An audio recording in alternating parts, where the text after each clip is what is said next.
পরীক্ষার প্রস্তুতি হিসেবে আজকে রাতেই আগে তোমার ফাইলের মধ্যে যে তোমার admit card, registration card, scale, rubber, pencil আর যা লাগে সব কিছু ফাইলের মধ্যে ঢুকাই নিবা। ঢোকানোর পর আরেকবার চেক করবা যে সব কিছু ঠিকঠাকভাবে রাখা হয়েছে কিনা, নেওয়া হয়েছে কিনা। চেক করার সময় তাড়াহুড়ো করবা না কখনো। মানে কালকে সকালেও যাবার সময় একবার এই ফাইলটা চেক করবা যে সব কিছু আছে কিনা। আর চেক করার সময় কখনো তাড়াহুড়া করবা না, মানে চেক করার সময় ধীরে সুস্থেই চেক করবা, যাতে মানে বোঝা যায় কোনো কিছু মিসিং হইলে। তাড়াহুড়ো করলে কোনো কিছু মিসিং হইলে বোঝা যাবে না। তাহলে এটা হচ্ছে 1 নাম্বার, এগুলো ঠিক রাখবো। 2 নাম্বার হচ্ছে কালকে যেহেতু ফার্স্ট ডেজ, তোমার সিট খুঁজতে হবে, আর মানে ইত্যাদি যা নতুন পরিবেশ একটু চিনতে হবে, যাইতে হবে, বুঝতে হবে। সেহেতু কালকে অবশ্যই একটু আর্লি যাবা। যদি আরও মানে যত আর্লি যাইতে পারো তুমি যাবা, সম্ভব যত হয়। রাস্তাঘাটেও যদি যাদের রাস্তাঘাটে জ্যাম থাকার সম্ভাবনা, তাদের তো আরও আর্লি বের হওয়া উচিত কালকে। তাহলে কালকে একটু আর্লি যাবা, গিয়ে সুন্দর করে নিজের সিটটা খুঁজে নিবা। যদি কোনো কারণে দেখো যে তুমি তোমার সিট খুঁজে পাচ্ছ না, কোনো মিসিং হয়, কোনো কিছু ভুল হয়, ঘাবড়ানোর দরকার নাই। কারণ এটা মানে এটা তোমাকে খুঁজে দেওয়ার জন্য এখানে অনেক মানুষ আছে, অনেক টিচার আছে, দারোয়ান আছে, বা অনেকেই থাকতে পারে তোমার সিনিয়র। তাদেরকে জাস্ট সুন্দর করে বিনয়ের সুরে বলবা যে স্যার, আমার সিটটা খুঁজে পাচ্ছি না, বা আমি ভুলে গেছি কোথায়। তাহলে সুন্দর করে খুঁজে দিবে তোমাকে। বা যে কোনো কিছু তুমি গিয়ে ঢুকে না চিনে দৌড়াদৌড়ি করার দরকার নেই। মনে করো একটা ভবনে দিছে, তুমি ভবনটা খুঁজতেছ, এটার মোটেও প্রয়োজন নেই। তুমি জাস্ট ভবনটা যদি না চিনো বা না দেখো, তাহলে কাউকে জিজ্ঞেস করবা যে ভাইয়া এই ভবনটা কোন দিকে। মানে তাড়াহুড়ো করার দরকার নেই, সব কিছুই নর্মাল ওখানে, আহামরি কিছু না। তো ভবনটা কোন দিকে এটা খুঁজে সোজা নিজের ভবনে গিয়ে একটু রেস্ট করবা। পরীক্ষা শুরু হওয়ার পর যে জিনিসটা সবচেয়ে ইম্পর্ট্যান্ট, ওই যে নিজের রোল নাম্বার, রেজিস্ট্রেশন নাম্বার, বিষয় কোড, এগুলো একদম নির্ভুলভাবে ভরাট করা। তো এগুলো ভরাট করার সময় আশেপাশে দেখার দরকার নাই, কারোর সাথে কথা বলারও দরকার নাই। সেক্ষেত্রে মানে একটু ভুল হওয়ার চান্স থাকে, মনোযোগ ছুটে গেলে। এই জন্য মনোযোগ সহকারে ওই বৃত্তগুলো ভরাট করবা, রিল্যাক্সে ভরাট করবা। আর প্রশ্ন পাওয়ার পর সাথে সাথে সুন্দর করে সেট কোডটা ভরাট করবা। এগুলো ভরাট করার পর মানে OMR যখন দিয়ে দিবা, তখন আরেকবার চেক করবা যে সব কিছু ঠিকঠাক ভরাট করা হয়েছে কিনা। যদি কোনো কিছু ভুল হয়, সেটা ছোটো হোক বড় হোক, জাস্ট রিল্যাক্সে দাঁড়াই স্যারকে বলবা যে স্যার, আমার একটা ভুল হয়েছে। মানে স্যারকে বলার পর এটা যত বড়ই ভুলই হোক, এটা আর ভুল থাকবে না, ছোটো বড় হোক। মানে স্যারকে বলছো মানে নিশ্চিত যে এটা আর ভুল নাই। স্যারকে বলা হয়ে গেছে, স্যার লিখে নিছে, কিংবা স্যার যেভাবে সংশোধন করা হয়েছে, স্যারকে বলা হয়েছে কীভাবে সংশোধন করতে হবে, স্যার ওভাবে সংশোধন করে নিয়ে নিবে। সো আর টেনশন করার দরকার নেই। ছোটো বড়ো যাই হোক, এই ভুলগুলো স্যারকে জানাই দিবা। স্যারকে জানানোর সময়, স্যারের সাথে কথা বলার সময় ভয় পাইলে হবে না। যারা কখনো স্যারের সাথে কথা বলো নেই, কিন্তু কালকে স্যারের সাথে কথা বলতে ভয় পাবা, এরকম হলে হবে না। স্যারের সাথে কথা বলবা ফ্রিলি। আর যখনই স্যারেরা ডুববে হলে, তুমি স্যারদেরকে দেখে বোঝার চেষ্টা করবা যে কোন স্যারটা স্মার্ট, কুল, মানে পার্সোনালিটি একটু কুল, রিল্যাক্স কথা বলে, সুন্দর করে কথা বলে। তারপর হচ্ছে কোন মানে এটা দেখলেই তো বুঝবা কোন স্যারটা ভালো, এটা বুঝে দিতে চাচ্ছি। তো তুমি যে কোনো প্রয়োজনে ওই স্যারকেই টার্গেট করে কথা বলবা, যাতে তোমার কমফোর্ট ফিল হয় আর কি। যদি দেখো যে এমন একটা স্যার যেটা গরম এই সেইতেই, তাহলে ওনাকে স্কিপ করে চলাই বেটার। ওনার সাথে কথা না, তবে ওনার দিকে কখনো আবার বিরক্তির সুরে তাকাইতে পারবা না অবভিয়াসলি। আবার যে স্যারটা স্মার্ট, শুধু ওনার দিকে তাকাই থাকলে হবে না, তখনও পরীক্ষা খারাপ হবে। তো এমনিতে যে স্যারটা মানে সুন্দর কথা বলে, স্মার্ট, কুল থাকে, সেই স্যারের সাথেই যে কোনো যদি প্রবলেম থাকে ওগুলা শেয়ার করবা। মানে দেখবার কি কোন স্যারটা পজিটিভ, প্রবলেম থাকলে শেয়ার করবা। তারপর হচ্ছে যদি কোনো কারণে স্যার তোমাকে শাস্তি দেয়, অবভিয়াসলি আচ্ছা, এটার চেয়ে ইম্পর্টেন্ট হচ্ছে তুমি যে পরীক্ষার হলে ঢুকবা, তুমি পরীক্ষার হলে স্যারে তোমাকে দিকে তাকাবে, অনেকবার দেখবে অবশ্যই। ওনারা যেহেতু হল গার্ড, ওনারা তোমাকে দেখবে, তাকাবে তোমার দিকে। তাহলে তোমার লুকিংটা, তোমার চুল, তোমার চেহারা, তোমার পোশাক আশাক, তোমার ইভেন তোমার জুতা বা তোমার হাত থেকে শুরু করে সব অঙ্গভঙ্গি থেকে শুরু করে সব কিছুই কিন্তু খুব ইম্পর্ট্যান্ট। কারণ এগুলো দিয়ে জাজ করা যাবে যে আসলে তুমি কোন ধরনের ছেলে, স্মার্ট, অভদ্র বা বিনয়ী, বা শিক্ষিত বা মানে এটার একটা প্রাইমারি আইডিয়া হয় যে এই স্টুডেন্টটা এরকম। দেখা যায় যে স্টুডেন্টটা একটু ভদ্র হয়, মানে ভদ্র শালীনতা যেটা বলে আর কি, ভদ্র শালীন, তারপর হচ্ছে বিনয়ী। ওদের প্রতি স্যারের একটু সফট থাকে, দেখা এটা তুমি খেয়াল করবা যে ওদের প্রতি স্যারের একটু সফট থাকে, এই জন্য একটু ভদ্র শালীনতা এগুলো বজায় রাখবা।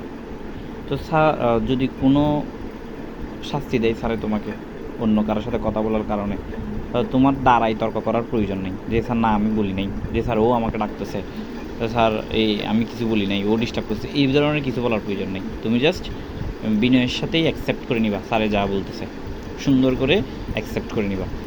মানে একদম চোখ বড় করে স্যারের দিকে তাকাবা না, কিংবা মানে এমনভাবে তাকাবা না যে স্যারে মনে করবে এটা রুড বিহেভ, একদম খারাপ বিহেভ, এভাবে তাকাবা না। একদম বিনয়ের সুরে অ্যাকসেপ্ট করে নেবে যে স্যার আমি দুঃখিত। তো এখন স্যার অবশ্যই তোমাকে ক্ষমা করে দিবে এভাবে হইলে।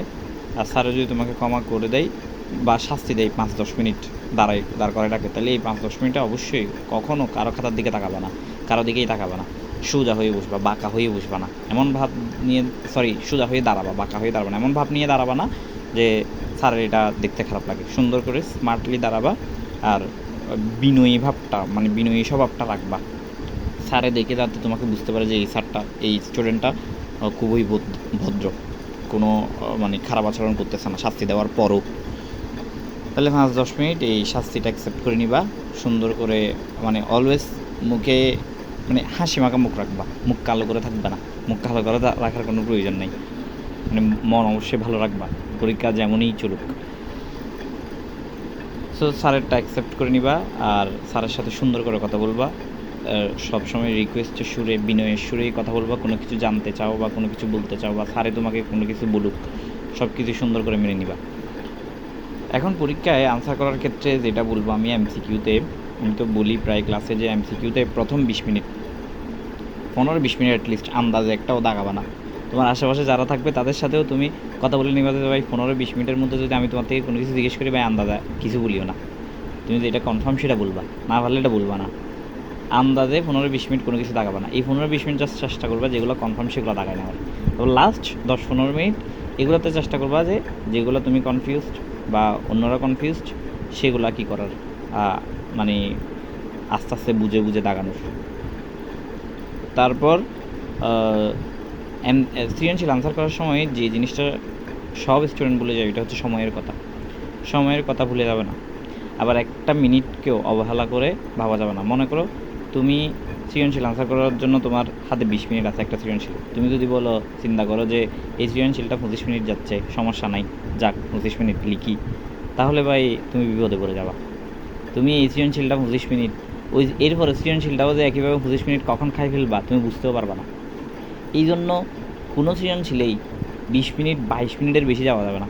20 মিনিটে শেষ করে দেবা, সর্বোচ্চ 22-23 মিনিট, এর বেশি যাওয়ার কোনো দরকার নাই ভাই, একদম কোনো দরকার নাই, নিশ্চিত করেই। মানে তুমি যাবা না, তুমি এই সৃজনশীলে 25 মিনিট নিবা, আরেক সৃজনশীলে 20 মিনিট নিবা, এরকম হয় না। সময়ের কথা তোমাকে খেয়াল রাখতে হবে। তুমি এদিকে 2-4 মিনিট অবহেলা করতে করতে এভাবে 2-4 মিনিট অবহেলা হয়ে যাবে। এই যে সৃজনশীল লিখতে দেরি হয় কেন, প্রধানত সৃজনশীল লিখতে দেরি হওয়ার কারণ হচ্ছে এদিক সেদিক তাকানো লেখার সময়, স্যারে কী বলতেছে, উইটে কী বলতেছে, উইটারে দাঁড় করাইছে, এই হচ্ছে সেই হচ্ছে, এগুলো আমার দেখার দরকার নেই। বাইরে কে আসতেছে এগুলো না দেখে তুমি জাস্ট লিখতে থাকবে। তুমি যখন লিখতে থাকবা তখন তোমার অটোমেটিক্যালি অনেক কিছুই মনে পড়বে, তুমি আরও ভালো আনসার করতে পারবে। কিন্তু বারবার মনোযোগ নষ্ট হলে তোমার সেই ফ্লুয়েন্স যেটা আর কি মানে টানা কাজ করার যে ক্ষিপ্রতাটা ওইটা স্লো হয়ে যাবে। এই জন্য বারবার মনোযোগ খারাপ না, তুমি তোমার মতো লিখতে থাকবা। সৃজনশীল দ্রুত আনসার করবা যাতে 7টা একদম আনসার করে চলে আসা যায়। মনে রাখবা যদি ফুল আনসার করতে না পারো ভালো মার্কস পাবা না, ফুল আনসার করে চলে আসবা যত কিছুই হোক। বের হওয়ার সময়, খাতা দেওয়ার সময়, ওএমআর দেওয়ার সময় অবশ্যই নিজের রোল নাম্বার, রেজিস্ট্রেশন নাম্বার, বিষয় কোড, সেট কোড এগুলো আরেকবার চেক করবা। যদি কোনো ভুল লাগে, কোনো সন্দেহ লাগে স্যারকে জানাবা, কোনো সমস্যা নাই। স্পেশালি যারা এক্সট্রা পেজ নেবে তাদের জন্য তো এটাও খুব ইম্পর্টেন্ট যে এক্সট্রা পেজটা ভরাট করছো কি না ওএমআর। সো এটা সুন্দর করে ভরাট করে নিবা, বুঝছো? তাহলে ওএমআরে এক্সট্রা পেজ যে নিছো এটাও ভরাট করে নিবা। সেই সাথে পেজ যদি 2-3টা নাও সিরিয়ালি সুন্দর করে কী করবা, সেট করবা। পরীক্ষায় এমনভাবে আনসার করবা যেন শেষের দিকেও তাড়াহুড়া করতে না হয় বা রুল নাম্বার, রেজিস্ট্রেশন নাম্বার এগুলা করতেও তাড়াহুড়ো করতে না হয়। যেগুলো ইম্পর্টেন্ট কাজ এগুলা করতে কখনোই তাড়াহুড়া করবে না, রিল্যাক্সেই দাগাবা। সব কিছু যত কিছুই হোক তুমি রিল্যাক্সেই roll number, registration number, site code, বিষয় কোড, তারপর হচ্ছে ওই যে খাতার নাম্বার টাম্বার লেখা, এগুলো লেখার সময় দিবা। তোমার ভাবতে হবে না যে এগুলো সময় নষ্ট হবে, এই সময়গুলো ওখানে দিতেই হবে, সমস্যা নেই। তুমি এগুলো দিলে সুস্থই দাগাও। তারপর তুমি সৃজনশীলতা 20 মিনিটে শেষ করো, এটাই হয়ে যাবে, ইনাফ, আর কিছু লাগবে না। সো সবার জন্য শুভকামনা। পরীক্ষা থেকে বের হওয়ার সময়, ঢোকার সময় অবশ্যই দোয়া নিয়ে যাবা বাসা থেকে। ঢোকার সময়, বের হওয়ার সময় অবশ্যই মুখে হাসি রাখবা। যেমনই হোক পরীক্ষা, শুক্রিয়া, তাড়াতাড়ি এসে যত তাড়াতাড়ি সম্ভব মানে পরবর্তী পরীক্ষার জন্য মুভ করবা। এটা এমসিকিউ যদি কেউ বলে ভাই আমার 10টা হয়েছে, কেউ 7টা হয়েছে, 8টা হয়েছে, 12টা হয়েছে, 15টা হয়েছে, যা হয়েছে শেষ। শুধু রেজাল্ট তো শুধু বাংলা প্রথমের উপর বেস করে দিবে না, জিপিএ তো পুরা ওভারঅল সব সাবজেক্টের উপর বেস করে দিবে। এই জন্য টেনশন করার দরকার নেই, বাকি পরীক্ষাগুলো ভালো হতে হবে। এই জন্য যত তাড়াতাড়ি সম্ভব এসে অন্য পরীক্ষার জন্য প্রিপারেশন শুরু করে দিবা। আসবা, গোসল করবা 2 ঘন্টা, ভাত খাবা 1 ঘন্টা, আড্ডা দিবা 3 ঘন্টা, এইভাবে করতে করতে সময় নষ্ট করে ফেলে শেষ। অলরেডি এই পরীক্ষায় সবচেয়ে বড় সমস্যা হচ্ছে পরীক্ষার জন্য একদিন বন্ধ, একদিন এগুলোতে এমসিকিউ পড়তে চলে যাবে। এই জন্য এসে সময় নষ্ট না করে পড়তে বসে যাবা। যদি ঘুমানোর দরকার হয় ঘুমাবা, সমস্যা নাই। আর যদি না ঘুমাও তাহলে গোসল করতে, ভাত খাইতে, আড্ডা দিতে, এগুলো করতে করতে সময় নষ্ট করে লাভ নাই, বুঝছো? সো রিল্যাক্সে পরীক্ষা দিবা, ইনশাল্লাহ পরীক্ষা কালকে ভালো হবে, সারা হবে।